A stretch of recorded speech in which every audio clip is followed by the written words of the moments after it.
পানি সম্পদ মন্ত্রণালয়, যে আমাদের নদীগুলো বা এফসিডিএফ প্রজেক্টগুলো, নদীর পাড়গুলো ভেঙে গেছে, ওখানে প্রায় 6টা প্রজেক্ট আমরা অ্যাপ্রুভ করলাম। কারণ অতি দ্রুতগুলো দিয়ে আমরা সংরক্ষণ না করি, তবে কিন্তু আলটিমেটলি দেখা যাবে যে আমাদের যে বর্ষা মৌসুমগুলো আস্তে আস্তে ভাঙতে থাকবে। এটা একটা ইম্পর্টেন্ট, 6টা প্রজেক্ট। আর বাকিগুলো একটা গুদাম, কতগুলি শস্য গুদাম করার জন্য আমরা বলছি। এই মোটামুটি এই জিনিসগুলো ইম্পোর্টের জন্য, খাদ্যদ্রব্য ইম্পোর্টের জন্য আজকে খুব বেশি এজেন্ডা ছিল না, বেশিরভাগ এইগুলো। আর এলএনজি আনার জন্য, যেটা ইমিডিয়েটলি আমাদের এলএনজি আছে, ওটা আনার জন্য এই কটা জিনিস আজকে অ্যাপ্রুভ করা হবে। যা বলার বলবে। আমরা যেটা করেছি অধ্যাদেশটা ভালো করে অধ্যাদেশটা পড়ে দেখেন ভালো করে, তাদের স্বার্থ সম্পূর্ণভাবে সংরক্ষিত আছে।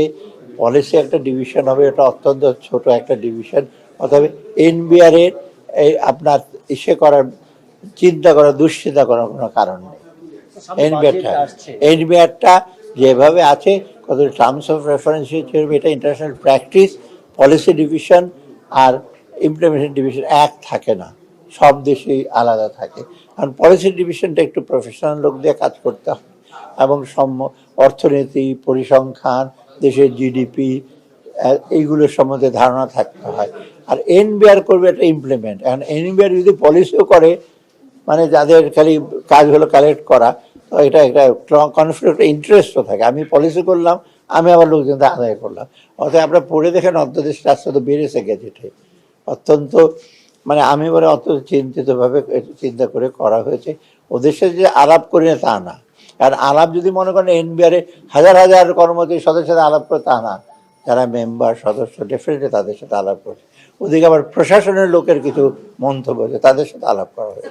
রাজস্ব আয়ের কোনো প্রভাব রাজস্ব আমরা এই পর্যন্ত যেটা অলরেডি কিন্তু রাজস্ব আয় গতবারের তুলনায় 2% কিন্তু বেশি হয়েছে, খুব হতাশাব্যঞ্জক না।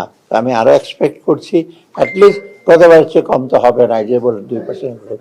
আর মোটামুটি আমরা বাজেটটাকে তো আমরা একটু বাস্তবায়ন করবো, একটু বিরাট একটা গ্যাপ নিয়ে আর করবো না।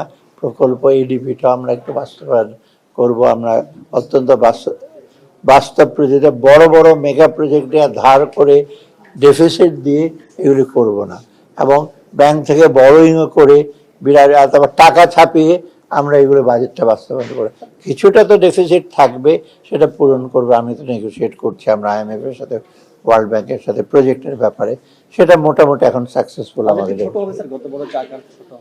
ছোট বড় বুঝতে পারবেন কদিন পরে করতে